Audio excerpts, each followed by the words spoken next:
तो ऐसी अवस्था में जब पूर्ण नहीं वो ईशद भेद है तो अद्वैत नहीं बनेगा, वो अद्वैत ही नहीं बनेगा, क्योंकि अद्वैत तब बनेगा दूसरा न हो। तो जब प्रत्यगत ईशद भिन्न है तो ऐसी स्थिति में जो तत्पदार्थ है उसकी अद्वितीयता अद्वैता नहीं बनेगी। अब यहीं देख लीजिए, तत्त्वमसि महावाक्य, तत्पद का अर्थ जो है अद्वयानंद ब्रह्म है, और तुम पद का अर्थ जो है प्रत्यगर्थ है। अद्वयानंद ब्रह्म जो है परोक्ष है, अपने से जो भिन्न होता है वो परोक्ष होता है, और अपरोक्ष वो होता है जो अपने से अभिन्न है। तो दोनों में विरोध है, एक परोक्ष एक अपरोक्ष, और वो अद्वय है और ये सद्वय है। तो दोनों में, दोनों की एकता का वर्णन श्रुति कर रही है। श्रुति जो कर रही है, तो कुछ लोगों का ये कहना है कि जब श्रुति कहती है कि जीव ब्रह्म एक है तो जीव को ब्रह्म करा देगी श्रुति। तो इसके उत्तर में ये कहा गया कि श्रुति जो है वो प्रमाण है। प्रमाण जो है वो ज्ञापक होता है, कारक नहीं होता। जो वस्तु जैसी होती है प्रमाण उसको वैसा ही बताता है। तो यहाँ पर अगर श्रुति कहती है कि जीव ब्रह्म एक है तो ये परस्पर विरुद्धों को एक करने की बात नहीं मानी जा सकती। परंतु श्रुति का वचन भी, अगर हम श्रुति को प्रमाण मानते ही है तो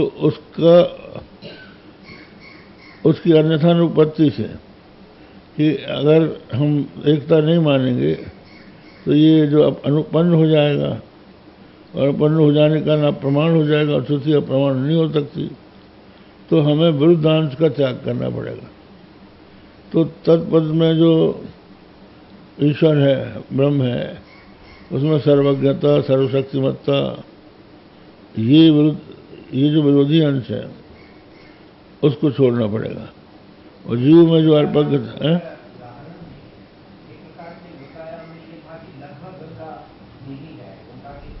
जी हाँ,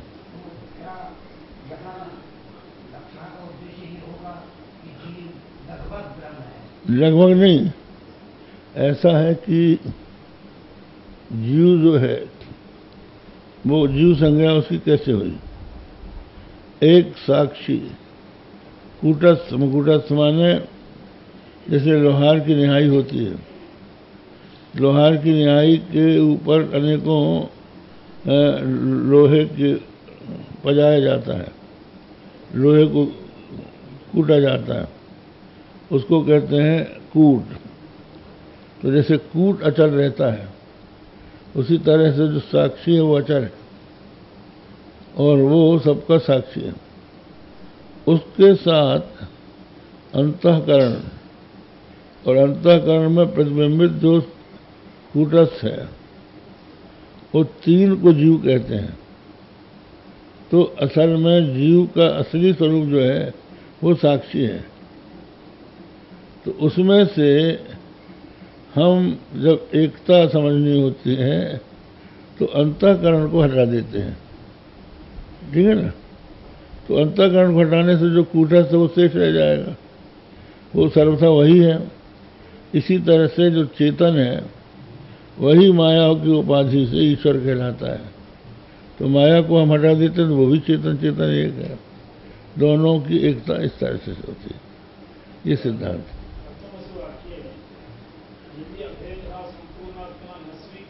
हाँ, ये भी बात है। मतलब यह है कि एक शिष्य गया अपने गुरु के पास, और बहुत वर्ष रहकर उसने वेद वेदांत का अध्ययन किया। लौट के आया तो उसने इतना वो अपने को विद्वान मान बैठा था कि अपने पिता तक को नमस्कार नहीं किया। क्योंकि वो समझता था हमारे पिता उतने ज्ञानी नहीं है। तो उन्होंने समझा कि अनुचान मानी है ये, अनुचान कहते हैं विद्वान को। तो उन्होंने उससे कहा कि तुम पढ़ के आ गए बेटा? हाँ, कहा आ गए। तो तुमने सब कुछ पढ़ लिया? कहा पिताजी सब कुछ पढ़ लिया। कहा ये बताओ कि तुमने वो पढ़ा कि एक के विज्ञान से सबका विज्ञान हो जाता है। जैसे लोहे के विज्ञान से, लोहे से जितने भी औजार बनते हैं उन सबका ज्ञान हो जाता है। मिट्टी के ज्ञान से जैसे मृण्मय, घट, शराब, उदंचन सबका ज्ञान हो जाता है, ऐसा तुम उसको जानते हो जिसके विज्ञान से सब कुछ विज्ञान हो जाता है? बोले ये तो हम नहीं जानते। तो फिर उन्होंने उसको समझाया। बोले आप समझाइए।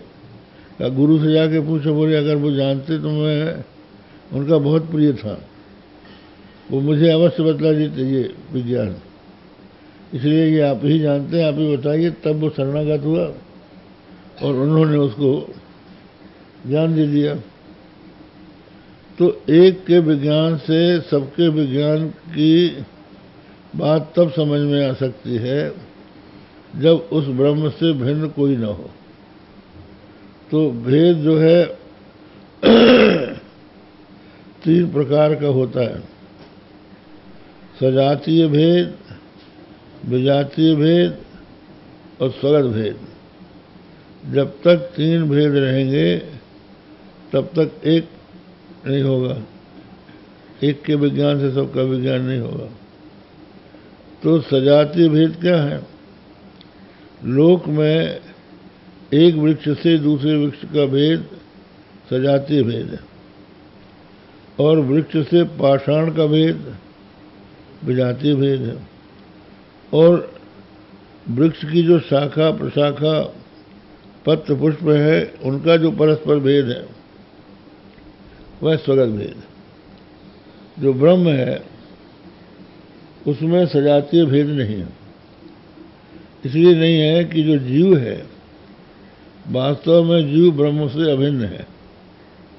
तत्वमसि महावाक्य से सिद्ध होता है, और ब्रह्म भी जीव से अभिन्न है। इसलिए सजातीय भेद यहाँ बना नहीं। अब विजातीय रह गया, तो विजातीय में आता है संसार, जड़ दुख रूप संसार। उसको लेके ब्रह्म में भेद अगर कहा जाए तो जो मिथ्या वस्तु है उसको लेकर भेद नहीं बनता है। जैसे रस्सी में सांप का हमको भ्रम हुआ, तो सांप से रस्सी भिन्न है ऐसा नहीं कह सकते। यही कहना होगा कि सांप नहीं है, रस्सी है। तो समान सत्ताक जो है उनमें भेद बनता है, ये विषम सत्ता है। तो ये जगत जो है अज्ञान से उत्पन्न हुआ है, इसलिए ये मिथ्या है। इसको लेकर ब्रह्म में विजातीय भेद नहीं है, और निरवय होने के कारण, निराकार होने के कारण उसमें स्वगत भेद भी नहीं। अब उस ब्रह्म को जानने पर जीव भी जाना गया और जगत भी जाना गया। तो अगर जरा सा भी भेद यहाँ पर जीव ब्रह्म में रहेगा तो विजातीय भेद बना रहेगा। तो श्रुति जो ये कह रही है कि एक के विज्ञान से सबका विज्ञान हो जाता है, ये तात्पर्य है श्रुति का। उसकी अनुपत्ति हो जाए